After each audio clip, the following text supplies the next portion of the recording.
कोई एक बार उन्हें सोचा संत का माथा टेक के चलूंगा, दो बात करेंगे, परमात्मा की चर्चा करेंगे। साधु दर्शन राम का मुख पे बसे सुहाग, दर्श उन्हीं को देते हैं जिनके पूर्ण भाग।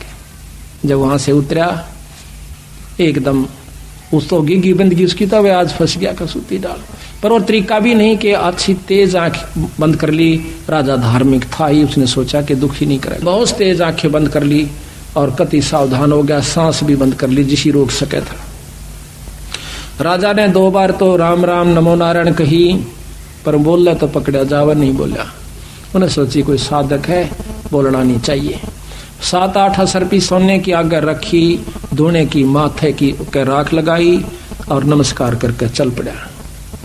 अब वो इतना घबरा गया कि उसकी अंतःकरण वृत्ति ऊपर न सिकुड़ गई। काफी देर तक इन विचारों में सोचा रहता कि मन राजा पकड़ लेता, क्या होगा, मतलब बहुत ही गहराई में विचारों में फंस गया। घंटों बैठा रहा, उसको सुध बुध नहीं रही। इतने में उसके बाद झिमरी आवश्यक तो गलत जगह गया था, कहीं वो पकड़ा ना गया। आगे देखा है कि तो महात्मा बना बैठा से कड़मा मारी ला तक बालकान भूखे मारेगा खड़ा हो। उन्हें सोची उस झिमर ने पहले आज मर गया भाई, तो राजा ने तो पकड़ लिया। पाछा देखे न कहा महाराज मैं तो आज पकड़े आज आया सुबह देखे है तो बार पीछे खड़ी उसकी धर्मपत्नी। तो सहम गया कि राजा कहाँ गया, कि राजा कहाँ, राजा था यहाँ पर। फिर आगे देखा मोर सरफी पड़ी सामने।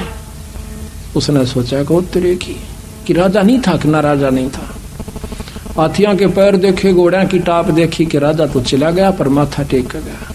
उसी समय उसने मन में विचार आता है कि मैंने तो एक नकल करी थी भगवान के बंदे की, अगर मैं असल कर लूं, एक नकल में भी एक राजा ना का मत्था टेक दिया, अगर मैं असल कर दूं तो मेरा ना की प्राप्ति होगी। ने बोला भगवान ये ठातरी है सरपी, आज तो पाछा पात इस कर्म ने कराने। ने बोला घर न चाल तेरे कैसे तेरे देखे साधु। अब घर ले आई, सुबेरे जाल लेकर भेज दे, सांझ न रोटी खा कर घर आ जा खाली। नो का मेरे पर नहीं पकड़ी जा। बालक थोड़े थोड़े से हो रहे थे 10-12 साल के। जंगल में जाकर बैठ जा, इसी चिंता में रहे कि मन कोई साधु मिले, एक दिन संत मिले उसको। कहते हैं जिस दिन अच्छा अपनी इच्छा प्रबल होती है उस दिन परमात्मा सारी व्यवस्था कर दे, पर हमारी वह पूर्ण लगन बनती को नहीं। संत भी मिला देते हैं और गुरु भी मिला देते हैं और मुक्ति का नाम भी दिला देता है भगवान।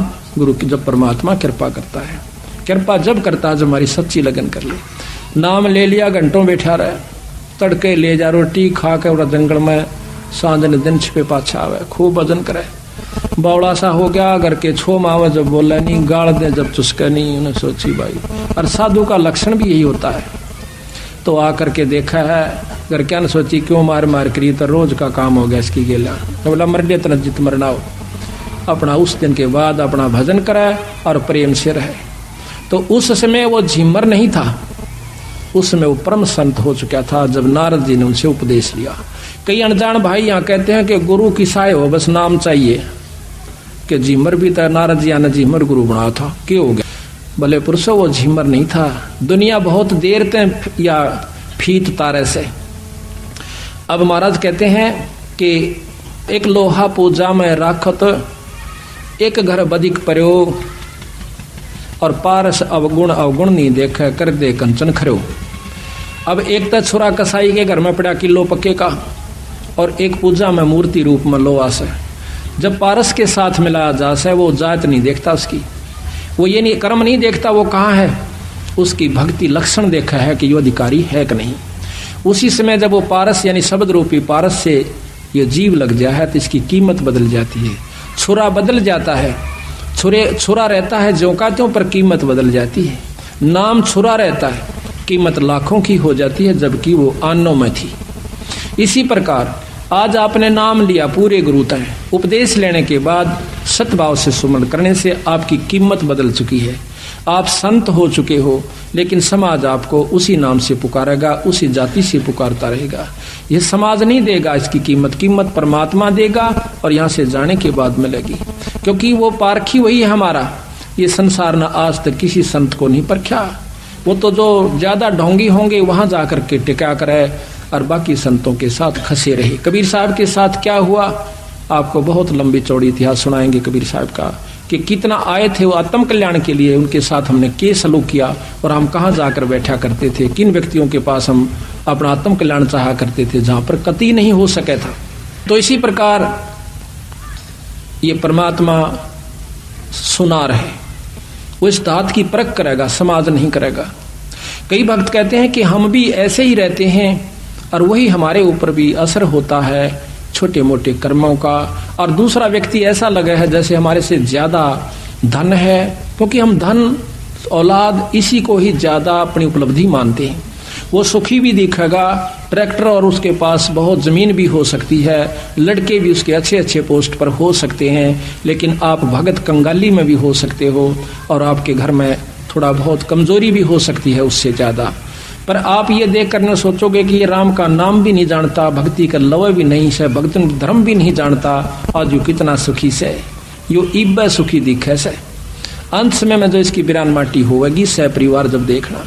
कहते हैं खेत के अंदर, गेहूं के अंदर एक कुबाड़ जाम जाता है, जिसको हरियाणा में तो बरठा भी कहे, बलूरी भी कहते हैं, जो कि गेहूं जैसा पौधा हो से उससे भी ज्यादा स्वस्थ पौधा होता है, और उसमें इतना ऊंचा होता है कम से कम 1 बिलहात के करीब, यानी 8-9 इंच गेहूं से ऊपर रहता है, और बहुत सुंदर रंग हो से, देखने वाला आम व्यक्ति उसकी पहचान नहीं कर सकता।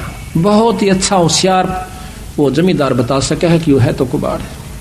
लेकिन जब फड़ा होगा, जब सपना बेरा पट जाएगा, फड़ा होगा गेहूं पर तो जीवन दाता फलाएगा, और उसके ऊपर काला काला कुबाड़ सा निकलेगा, उसमें से उसको उठाकर बगा दिया जाओगा, सड़ जाओगा, और गेहूं को निकाल कर जमींदार किसान अपने घर में ले जाओगा, जीवन दाता सिद्ध होगा। इसी प्रकार परमात्मा के घर में जब हमारी अंत समय की कमाई प्रफुल्लित होगी, फला होगा, जब पता चलेगा कि होय होय होय। कहते महाराज जो राम नाम नहीं लेते, यहाँ पर जाना सबने है, सूखना सबने है, दोनों पौधे आए थे, पर एक तो प्रिय हुआ किसान को, एक अप्रिय हुआ। कबीर आए हैं सो जाएंगे राजा रंग फकीर, एक तो सिंहासन चढ़ कर जा, एक जुड़ा जा जंजीर। एक तो राम नाम का लेने वाला परमात्मा आके दर्शन देगा, आपको विमान पर बिठा कर ले जाएगा, ये सत्कर मानना। कई भक्तों की हमने कहानियां सुनी हैं कि जब उन्होंने अंत समय में वो त्यागा तो उनको क्या उस समय लक्षण हुए। एक बुढ़िया ने बताया कि एक हमारा पति जो है वो बूढ़ा, और हम दोनों संत शरण में थे, गरीबदास महाराज के एक संत की साधना किया करते थे। तो उसी समय जब वो अंत समय आया, उस बुद्ध हमारे पति का यानी वृद्ध का, उस समय देखता है थोड़ी सी देर में कैसा कि मेरे सिर में दर्द हो गया, मेरा थोड़ी सी भड़क होगी, मेरा जी घबराव सा है, और मैं जाऊंगा बागवान। वह बोली मैं बैठी बैठी कोई काम कर रही थी, बिल्कुल साथ में वो लेटा हुआ था। वह कहने लगी ईब जागा कि जागा कि महाराज जी आगे, मैंने लेन खातर मैं तो जाऊंगा। उन्हें सोची वही बुखार देखा, थोड़ा थोड़ा बुखार सा, मैंने सोची कि वैसे बुखार में बिरड़ा वैसा। लड़के को कहा कि जाके आप डॉक्टर ने लाओ बुला के। वो बोला कोई आवश्यकता नहीं डॉक्टर की, पर कौन मानने था, चले गए।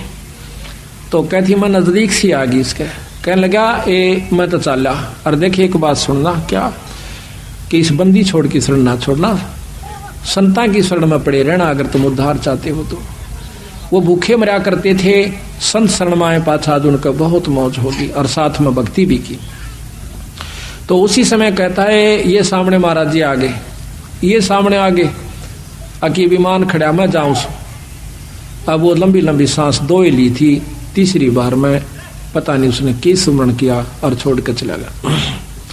उसी समय उसका शरीर शांत हो गया, मैंने गोड्डे तले सिर के नीचे गोड्डा दिया, शरीर शांत हो गया। तो महाराज कहते हैं आए हैं सो जाएंगे राजा रंग फकीर, एक तो सिंहासन चढ़ के जाए, एक जूड़े जा जंजीर, एक को यम के दूत ले जाए। अंत समय भयभीत हो जाता है, जबान बंद हो जाती है, टट्टी और पेशाब निकल जाता है, और इतना पाँव पीटे से कई कई दिन तक खच खच कर सांस ले जा से। हमने एक व्यक्ति देखा है गांव में, करा कर 1 महीने में जाकर जान छोड़ दी उसने। गौ का पुछड़ तक पकड़वा दिया, नो क्या करें, गौ का पुछड़ पकड़ा दे, अपने अपराध अक्षमा हो जाएंगे। नो गुरु के पुछड़ पकड़े का मतलब अपराध खत्म होते हो, तो फिर मर्दियाण कोई पकड़ ले लेना। फिर हम ये तो कर्म शुभ करने से अच्छे नाम पूर्ण संत की शरण में आए से ये कर्म दंड खत्म हो सकता, अन्यथा नहीं हो सकता।